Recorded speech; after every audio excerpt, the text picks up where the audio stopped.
Roger Godin would talk about Baltimore Orioles, and I assume it's not about baseball. And so Baltimore Orioles, Minnesota, and Maryland.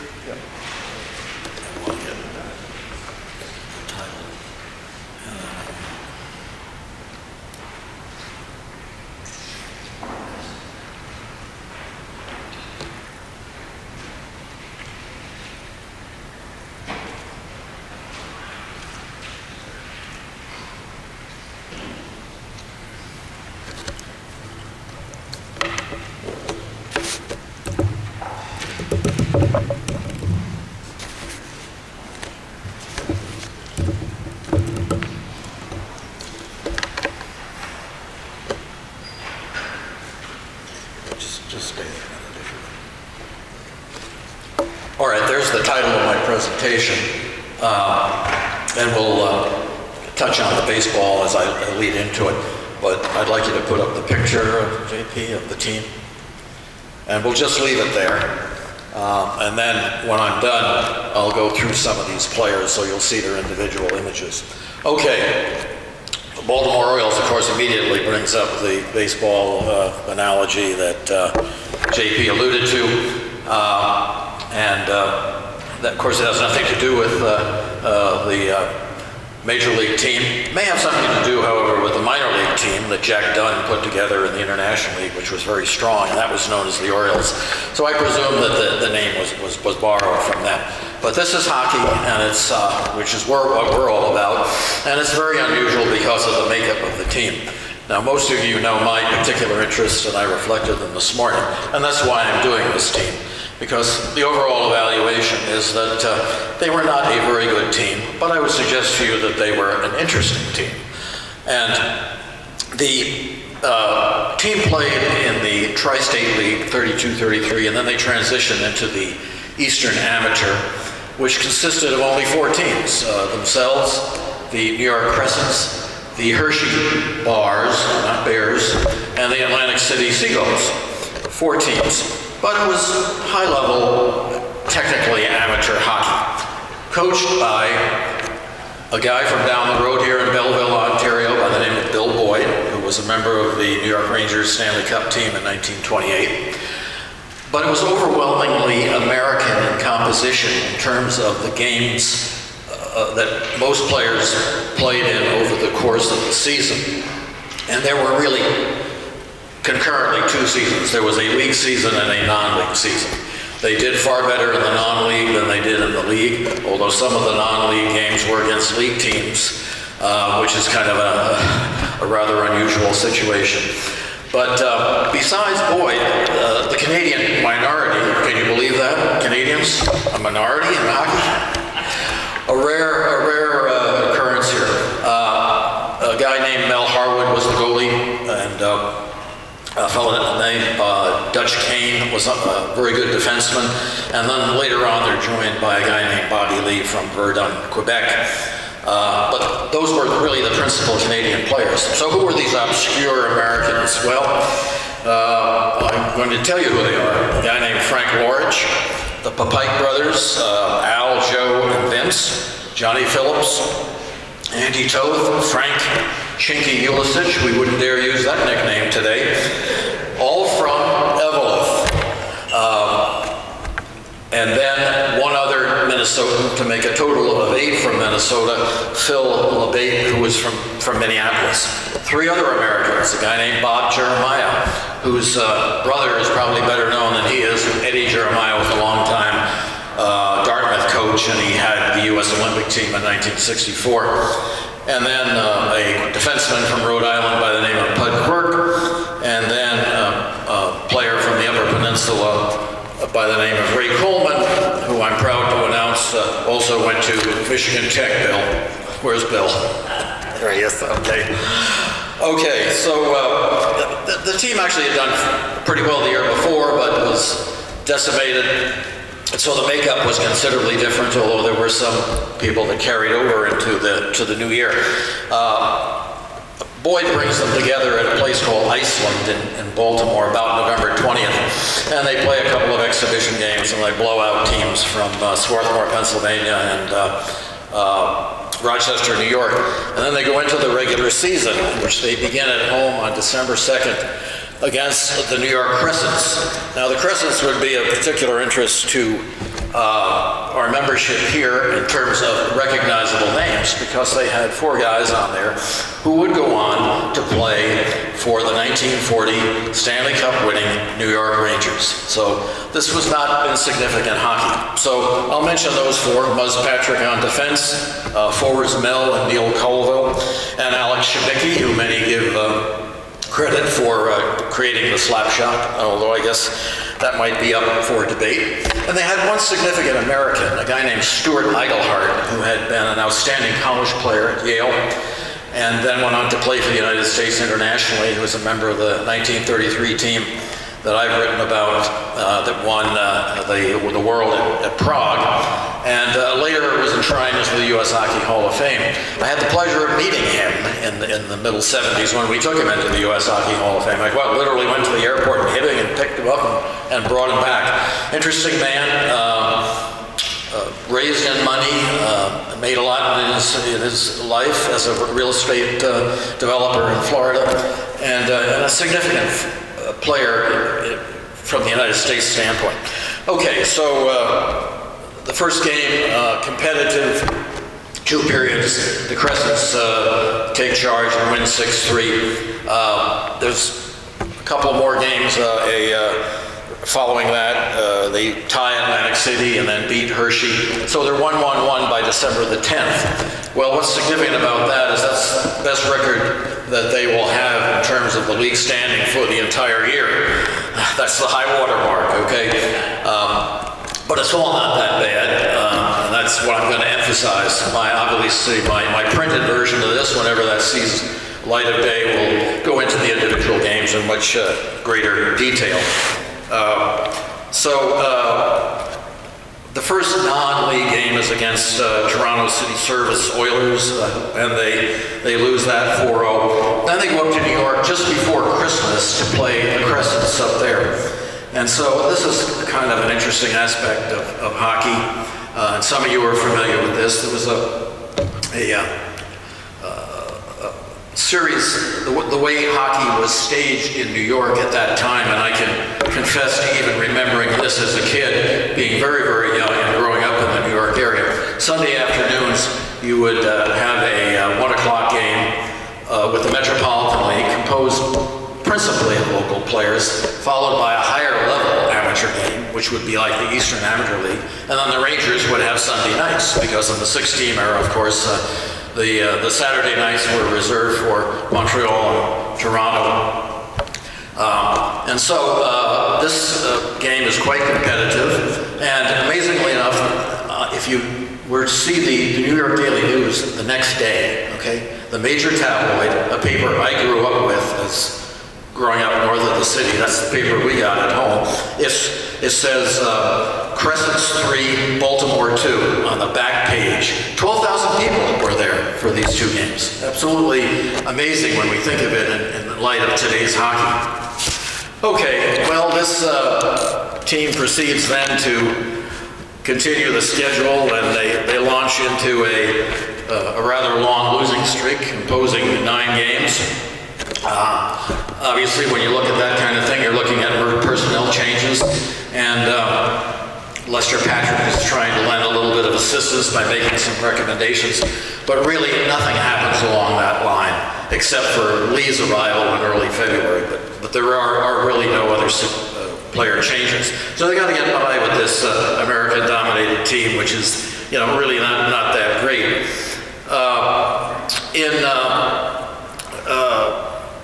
late January, they do run off a period of 4 games where they go 3-1, culminated with a game with Hershey on January 27th. Well, what's particularly interesting in this, besides the win, and they tended to do better with Hershey than anybody else as far as the league teams go, was 2 successful penalty shot goals by a guy named Frank Lorich, who I mentioned up front, and who I'll show you an image of later on.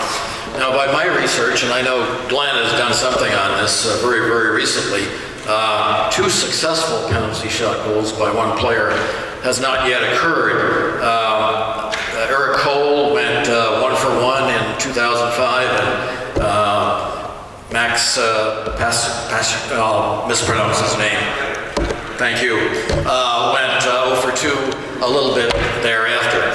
So a real rarity that I suspect may not be generally known, and maybe I made a discovery here. So moving on into February, with this off and on kind of won and lost record, they play a series of 3 games total with a team called Free State. Free State is a second-level amateur team in Baltimore, playing basically an independent schedule. Well, Harwood, the goalie for the Orioles, had been injured, and so Baltimore had to borrow a goalie from Hershey by the name of Lou Merzen. So he fills in these 2 games, and the Orioles win them quite well. But Free State uses a goalie, and he's been mentioned just in the most recent presentation by Jake, none other than Frank Grimsek. And he gets all the kudos, despite the fact that the Orioles win the game. Everyone applauds him in the paper for his outstanding play. And of course, that was a precursor of what was to come. So, moving on into the rest of the month, they have a 4-0 run in mid-February, capped by a 4-2 win over Hershey. And then if we get to the end of the month, this is another particular highlight. Sam McAllister, who was the manager of the team, had long wanted to have an exhibition game with an out-and-out pro team. And so he was able to arrange that with the Philadelphia Arrows of the Canadian American League. Now, this was not a real good pro team. They didn't make the playoffs. They finished with a record of 15 and 30 and so. But wouldn't you know that the Orioles came up and beat them 3-2. I will mention, however, a particular player on the Arrows, because it's a name that'll resonate with some of you anyway. A guy named Helgi Ostrom. You ever heard of him? Some people have. Okay. He was actually captain of the Blackhawks in 31-32, 3 years before this, a Winnipeg native.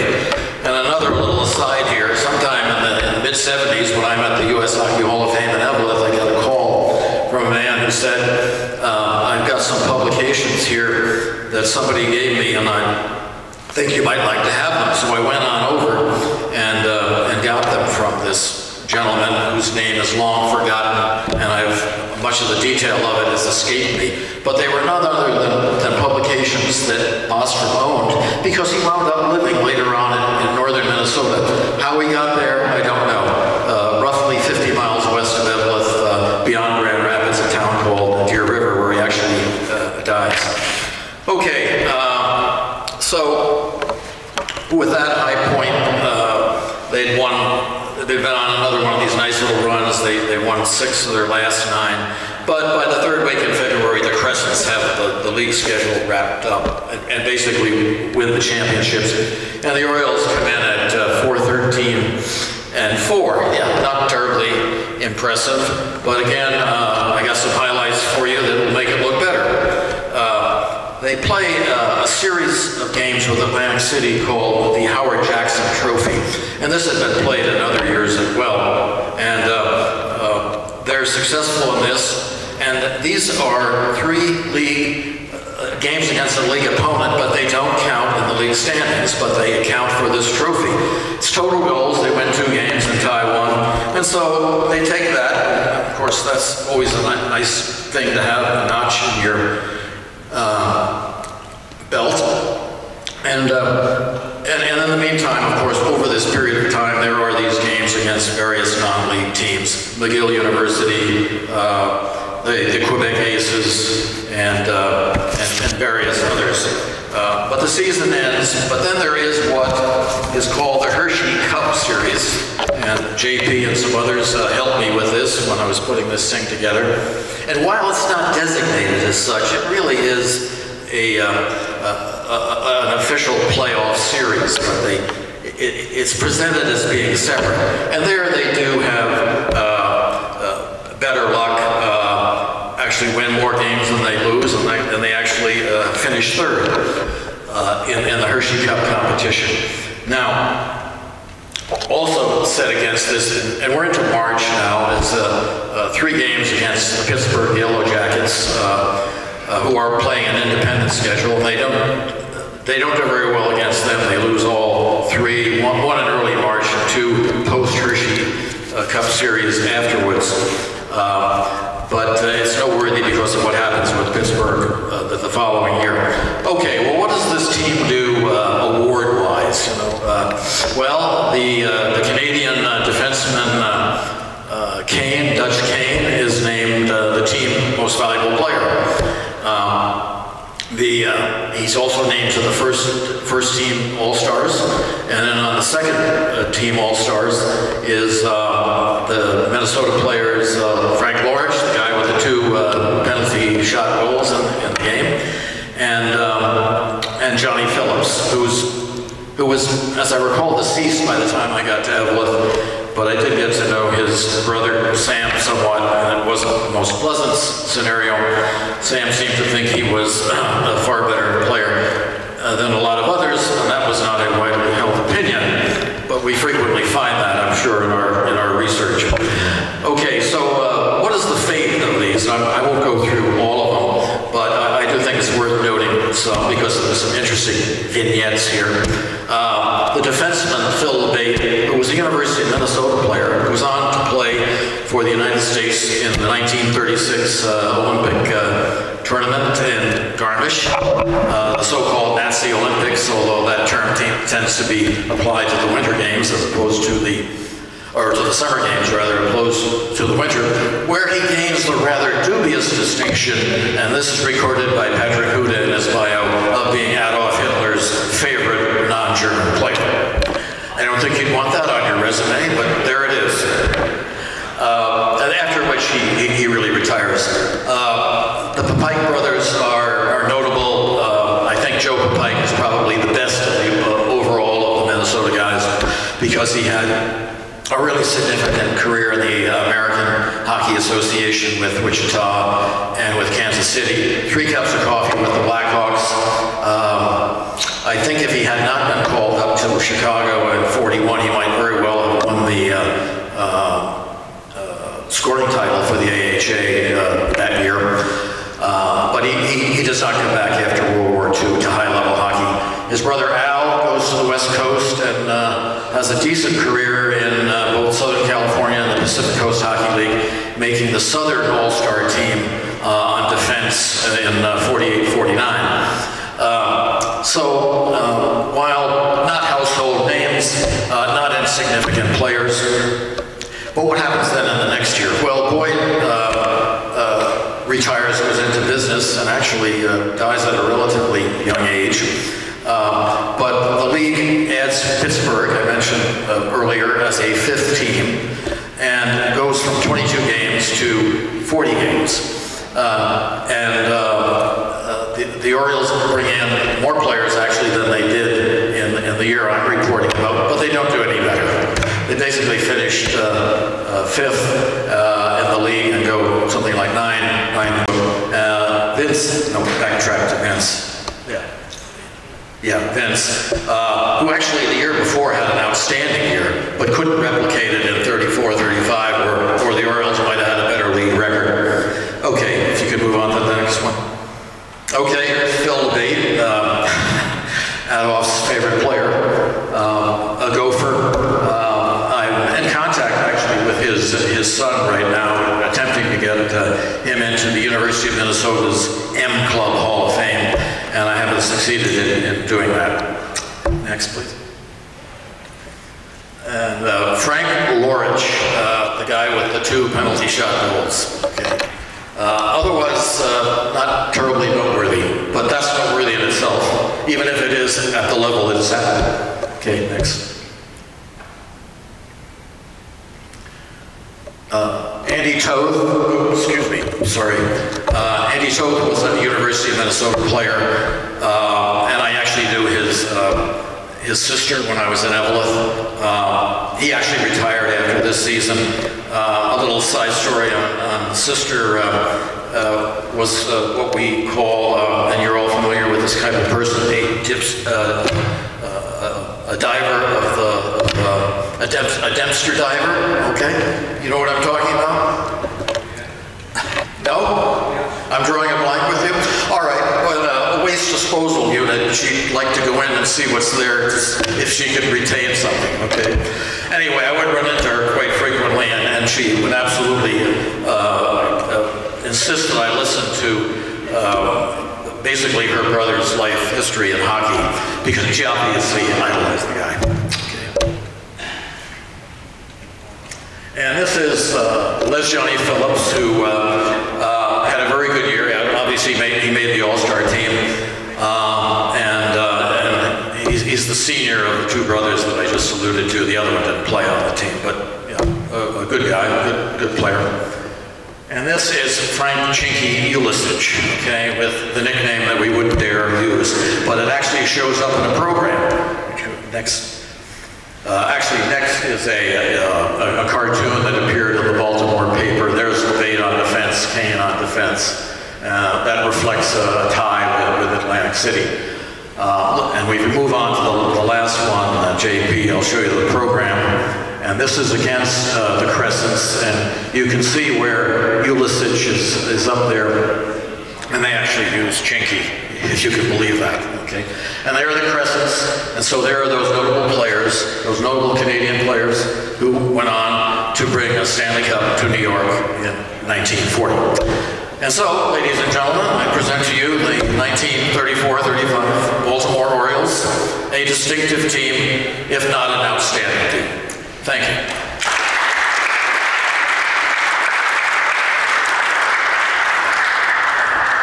Does anyone, by any chance, have a question about these guys?